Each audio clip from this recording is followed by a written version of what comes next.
Olá, tudo bem? Professor Rony Coser, muito bem-vindo ou bem-vinda. Uma característica da cosmovisão evangélica é o que eu tenho chamado de masoquismo religioso, e eu já vou explicar. O que seria esse masoquismo religioso? É um esforço que há no discurso religioso para legitimar o sofrimento humano. E isso foi uma coisa assim que, com o passar do tempo, na minha vivência, isso foi me incomodando. Eu fui reconsiderando e pude, de fato, reavaliar. Uma coisa é você entender que o sofrimento é parte da condição humana. E aí na filosofia a gente tem a ideia das contingências, né? A gente precisa lidar com as contingências. O que é uma contingência no pensamento filosófico? É um fato posto, ele está aí e você precisa lidar com ele da melhor maneira possível, né? Você não pode mudá-lo, você não pode mudar essa realidade, mas você pode buscar maneiras de lidar melhor com isso. Como, por exemplo, a morte. A morte é uma contingência, né? Então, sabendo que vou morrer, eu procuro valorizar o tempo de vida que tenho e viver da melhor forma possível, viver de maneira autêntica, como diria Martin Heidegger, né? E isso é interessante porque ah, você percebe, quando você olha para o discurso religioso evangélico, e eu convivi com isso durante muito tempo, eu ouvi por vezes as pessoas dizerem nas igrejas, durante cultos, pregadores, que se está tudo bem na sua vida, você não está passando por nenhuma provação, por nenhuma dificuldade, ninguém está te caluniando, ninguém está te perseguindo, alguma coisa está errada, porque o crente, quanto mais fiel for, mais ele vai sofrer. Percebe?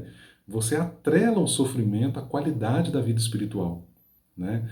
E, pessoal, veja, de novo, o sofrimento é parte da condição humana. E eu até acredito que Deus se utiliza do sofrimento para nos ensinar, para nos instruir. Mas eu gosto de pensar nessa questão nos termos lá que o patriarca José usou quando ele se dá a conhecer os seus irmãos. Olha, Deus tornou esse mal em bem. Ou seja, Deus não causa o mal. Mas sendo o mal uma realidade, Deus se utiliza muitas vezes desse mal para nos abençoar, para nos amadurecer, para nos instruir, para nos curar, né? Então é nisso que eu acredito. Eu acho que essa é uma teologia mais adequada que deveria estar presente nos púlpitos das igrejas. E não essa ideia de que... E isso é interessante porque, caramba, eu quando passava uma fase boa da minha vida, que estava tudo bem, eu ficava paranoico. Será que tem uma coisa errada? Será que eu não estou cumprindo? E eu falava com o Senhor sobre isso em oração. E percebe? Então, a religião ela acaba por legitimar o sofrimento, ao invés de procurar combatê-lo, ao invés de criar melhores condições para que as pessoas sofram menos.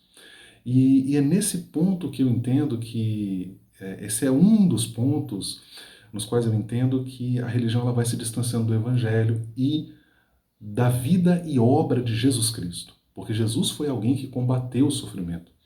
Jesus foi alguém que alimentou famintos, que abraçou pessoas que eram marginalizadas pela sociedade judaica e pela religião.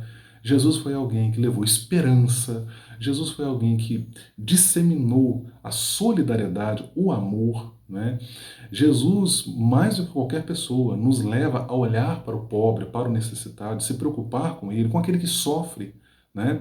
Tem um texto no Evangelho que para mim assim é de uma beleza, de uma sensibilidade. E Jesus, vendo as multidões, teve grande compaixão por elas, porque Jesus se incomodava com o sofrimento das pessoas. Uma postura bem diferente da religião que se conforta com o sofrimento das pessoas e não apenas isso, mas também legitima ele e entende que ele é sinônimo de uma vida espiritual mais saudável, quando na verdade ela deveria procurar meios de superar o sofrimento, ajudar as pessoas é, a superar o sofrimento. E isso coloca também a religião na contramão, inclusive de ciências humanas, que tem dado enorme contribuição à humanidade. Se você vai para a psicanálise, por exemplo, na psicanálise você tem o reconhecimento da neurose e de caminhos para se combater, para se trabalhar, para ajudar o indivíduo a lidar com as suas neuroses, com as suas crises, a identificar esses problemas, mas justamente visando minorar o seu sofrimento. Você tem, por exemplo, na educação, eu sou educador, sou professor na educação básica, você tem, se eu for falar aqui da educação na perspectiva freiriana, né, Paulo Freire, ele vai defender uma educação que é emancipatória, ou seja, é uma educação que quer levar o indivíduo a viver melhor, né, em que pese o fato de que a própria experiência de Paulo Freire em Angicos, no Rio Grande do Norte, se não estou enganado, ela é uma experiência, se eu não estou enganado, foi na década de 60, né? E ela é uma experiência emancipatória para as pessoas que estavam ali e que participaram dela, né? Que trouxe contribuição, inclusão social para aquelas pessoas, né?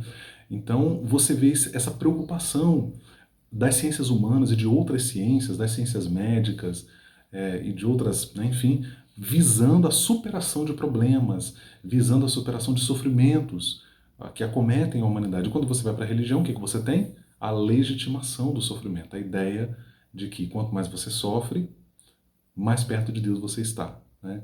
E, a meu ver, esse é um tremendo equívoco que carece de superação para que a gente possa pensar, de fato, um Deus que não tem prazer no sofrimento humano, mas que quer que ele seja superado, que quer que um Deus que se alegra que você seja feliz, que você viva bem, que você tenha uma vida com qualidade, inclusive uma vida com qualidade, uma vida próspera, para inclusive ajudar outras pessoas, transbordar isso para outras pessoas.